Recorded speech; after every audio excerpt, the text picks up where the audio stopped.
இன்னைக்கு நேற்று என்னன்னு யோசிச்சுக்கிட்டு இருக்கிறப்போ உங்கள் ஊர் தொலைக்காட்சியிலேயே ஒரு நிகழ்ச்சி நடந்தது. அதாவது இந்த உறவுகளை பற்றி ஒரு பேட்டி எடுத்திருந்தாங்க. ஒரு அம்மா சொல்லுது, அதாவது கணவன் மனைவியாக இருந்துட்டு அப்புறம் விவாகரத்து வாங்கிக்கிட்டு அதுக்கப்புறம் அந்த அம்மா பேசுகிறத நேற்று தொலைக்காட்சியில் போட்டாங்க. அது என்ன சொல்லுதுன்னா, நாங்கள் கணவனும் மனைவியாக இருக்கிறப்போ எங்களுக்குள்ளே சண்டை வந்துக்கிட்டு இருந்தது. இப்போ விவாகரத்து வாங்கிட்டு இப்போ நண்பர்களாக இருக்கிறோம். இப்போ சண்டையே வர்றதில்லை எங்களுக்குள்ளே. அப்படி பாருங்கள், கணவன் மனைவியாக இருந்தப்போ சண்டை வந்து தான், விவாகரத்து வாங்கினது மறுபடியும் நாங்கள் நல்லபடியாக தான் இருக்கிறோம், ஒன்றும் எங்களுக்கு சண்டை வரல. அப்படி இருக்குது இப்போ காலம் போய்கிட்டு இருக்கு. நேற்று அப்படி ஒரு இது என் கூட வேலை பார்க்குறப்போ ஒரு அம்மா இருந்தாங்க. அவங்க எப்போதும் அவங்க வீட்டுக்காரர் படத்தையே வச்சுருப்பாங்க, கையில் பத்திரமா வச்சுருப்பாங்க. அவ்வளவு மரியாதை மதிப்புன்னு சொல்லி நாங்கள்லாம் அவங்கள பெருசாக நினைப்போம்.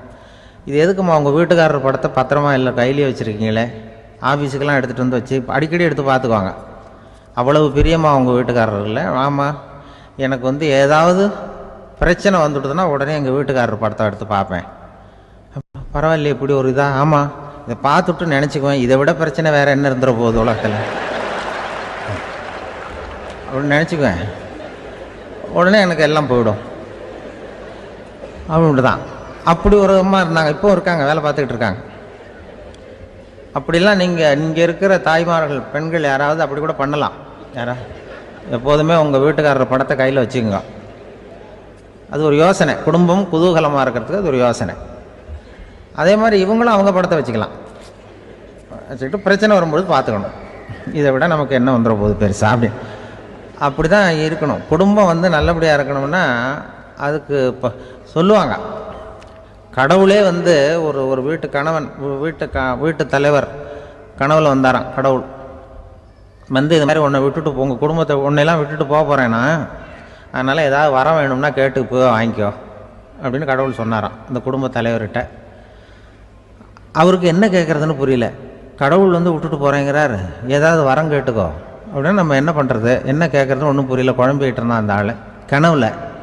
இப்போ கடவுள் சொன்னாராம், சரி நீ ரொம்ப குழப்பமாக இருக்க, நாளைக்கு மறுபடியும் உன் கனவுல வரேன், அதுக்குள்ளே நீ முடிவு பண்ணி வை, உனக்கு என்ன வரம் வேணுமோ கேட்டு வாங்கிக்கோ, உனக்கு வரம் கொடுத்துட்டு நான் போயிடுறேன், உன்னை விட்டுட்டு போகிறதா நான் முடிவு பண்ணிட்டேன் அப்படின்ட்டுருக்காரு கடவுள்.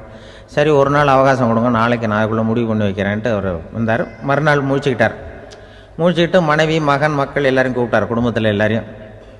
இப்படி வாங்க, இது மாதிரி நேற்று கனவுல வந்தார் கடவுள், நம்மளை விட்டுட்டு போக போகிறாராம், என்ன வரம் வேணும்னு கேட்டு வாங்கிங்கோ அப்படின்னு போய் சொல்லிட்டார். என்ன கேட்குறதுன்னா அப்படின்னு அந்த கணவன் கேட்குறான்.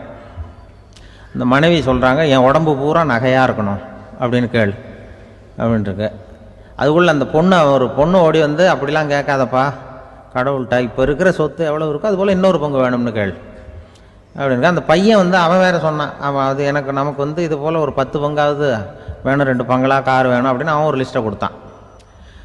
இவர் என்ன கேட்குறதுன்னு முடிவு பண்ணுறதுக்குள்ள அங்கே வேலை செய்கிற அம்மா, ஒரு வயசான அம்மா வந்திருக்கு, வேலை செய்கிற அம்மா. அது சொல்லிச்சான் இவர்கிட்ட, தப்பாரு கடவுள்கிட்ட அப்படிலாம் கேட்காதப்பா, நாளைக்கு வரும்பொழுது என்ன வர வேணும்னா எங்கள் குடும்பத்தில் எல்லாரும் அன்பாக இருக்கணும் பாசமாக இருக்கணும்னு கேட்டு வாங்கிக்கோ, வரத்தை அன்பு பாசம் குடும்பத்தில் எப்போதும் நிலவணும்னு கேட்டு வாங்கிக்கோ, வேற எல்லாம் நம்ம பார்த்துக்கலான்னு இந்த பெரியம்மா சொல்லிச்சான்.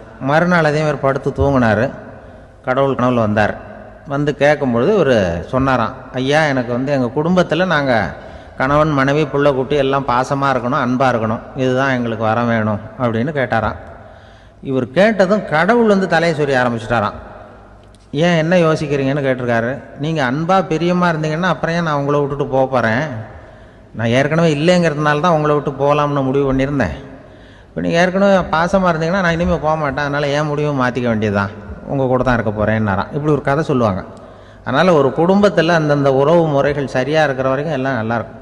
அங்கே தான் இறைவன் வாழும் இல்லம்ங்கிறாங்களே, அதுதான்.